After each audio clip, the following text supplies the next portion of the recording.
Welcome back. It is now 7:47. It's Friday morning. I think we're all cheering about that, right? Well, Utah is no doubt a great place to live. Probably, well, if we live here, it's the greatest place in the world, right? Well, the publication, U.S. News and World Report, it's just U.S. News, I guess, they named Utah as the best state to live in for the fourth straight year. And we have right now Phil Dean with the Kem C. Gardner Institute. They always break these kind of things down. They're the real authority on this. And Phil, thanks so much for being with us today. Yeah, thanks for having me. Okay, so what makes U.S. News the authority on ranking Utah as the best place to live? Yeah, so I guess one, they got it right. So maybe that's the first reason. Right. But they do look at a lot of metrics. So they're taking data from a number of different data sources and compiling it. There are also others that do a similar thing. You'll typically see Utah ranked, maybe not first, but toward the top in most of those rankings. So what are the metrics they look at? Yeah, so they look at things like the economy, they look at fiscal stability in government, they look at kind of environmental issues, safety issues. So they kind of have this comprehensive view of I think it was 71 different indicators of what is happening in a state. Okay, one of our biggest issues is water right now.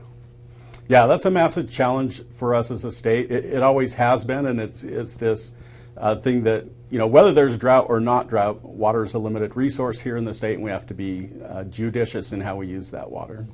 Okay, and what are some, I don't want to be negative here, but what are some of the things that are on the horizon there, maybe some warning signals that we really need to address? Yeah, water is certainly one of those. Another one that's top of mind for me is housing. Mm-hmm. Housing affordability, especially for new entrants in the housing market. I think that is something that many of us that have lived here for a long time maybe don't feel in the same way as those that are just trying to get into the housing market. So my kids are that age and kind of experiencing that firsthand. And that's where I think a lot of challenges are. Housing is the single biggest thing that most people pay for out of their monthly budget. And that's, especially for young people, that's a major challenge right now. And probably much so across the country. But Utah seems to be a little bit more on the expensive side. Yeah. We used to kind of bounce around, and this is a national issue. We used to bounce around the national average, but now we're well above the national average in terms of home prices, which is good for those of us that have owned homes for a long time, right? We like those high housing prices, but at the same time, for new people getting into the market, for people wanting to come here to the state, it creates a barrier. Mm-hmm. So why is housing so impacted in Utah? Maybe not so much so in other places. Yeah, so it's a couple things. One, on the demand side, you have a lot of people that want to come here. Mm-hmm. And that's what, when I look at quality of life indicators, to me the most important one is, do people want to be here? And we're continuing to see people want to live here in Utah. People that grew up here want to stay here. So that's definitely a lot of demand for housing. And then we do have constraints on the supply side in terms of being able to keep up with that demand. Okay, let's look at some of the metrics a little closer here. Okay, so growth and employment, we were ranked, fourth? Yeah. Okay, so what does that entail? So that just includes our job growth rate, low unemployment rate, and so we're consistently among the top growing states in terms of job growth in the nation. We have been at the very top at times. Other times, we're down a little bit further, but we're consistently one of the leading states in terms of job growth. Okay, education ranked sixth. Of course, that's a big one. Yeah, that's very important for an economy. We'll always consistently talk about this, that an educated and skilled population, it's what attracts employers to a state. And so ranking high on that is very closely tied to our economic ranking. Okay, infrastructure was ranked fourth. Yeah, so again, we work very hard to deal with our growth challenges in terms of infrastructure. I think we still have work to do there, but you think about roads, you think about bridges, you think about even things as maybe as boring as pipelines that are really important, maybe not as visible except for when there's a problem with those. But those are really important, and the state's made a lot of investment there. Yeah, pipelines are our lifeline, so to speak. Yep. Okay, and Utah also, and traditionally, has had lower crime, but we maybe have seen an uptick in that?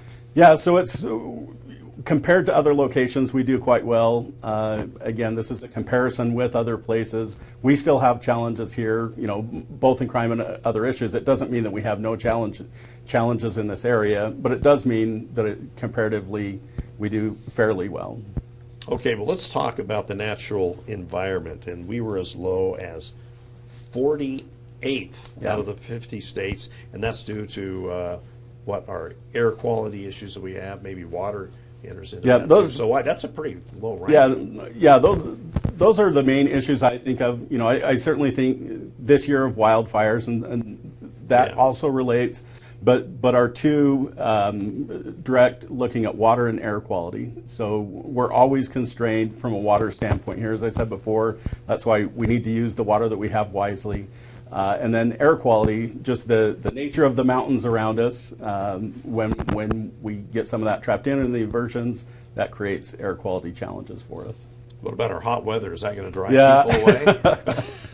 We'll see. It's been pretty hot this summer for sure. Well, and it kind of gets hotter every year too. Yeah. And now, St. George, I guess, is still a strong, growing community, isn't it? That's, I guess, our hot spot. Yeah. In more ways than one. Hot in multiple ways. And it does continue to grow very rapidly. As you look at the growth, historically, it has been the Wasatch Front, especially in terms of sheer numbers. We're seeing more of that now in Utah County, where Salt Lake County is largely getting built out.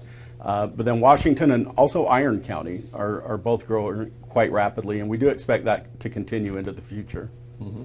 Also, we've been looking at all these metrics, and when you put them all together, Utah still ranks as this is the place, right? Yeah, and it's to me gratifying to see people outside of Utah recognize that. Obviously, I live here by choice. I've lived in other places, and I love Utah, and I want to be here. But it's also gratifying to see other people recognize, you know, what a good situation we have here in the state. Well, I'm sure we all love our state, and it's been good to us. Yeah. So we really appreciate you, Phil Garb with the Kem C Gardner.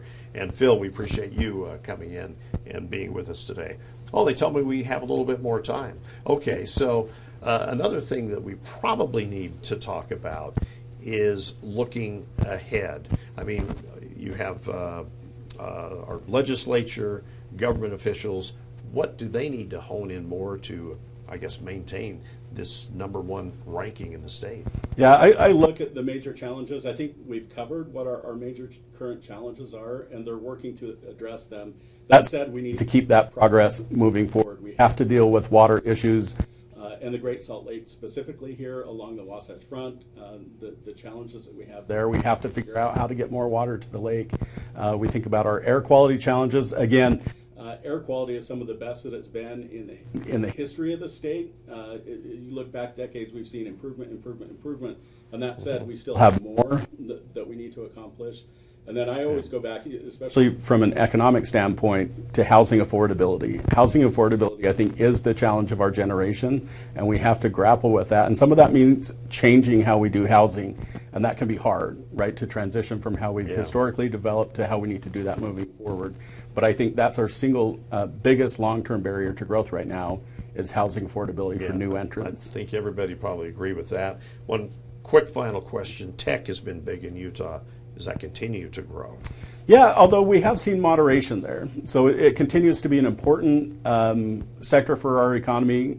You know, I think it's still uncertain where that happens moving forward because it has slowed down a bit, but it's still clearly an important aspect of Utah's economy. Okay, Phil Dean, Kem C Gardner Institute, thanks so much for being with us. Great discussion, and we should all feel lucky that we live in Utah. Yeah, right? I agree. Thanks for having me. Okay, you bet. And we appreciate you being with us today. Remember,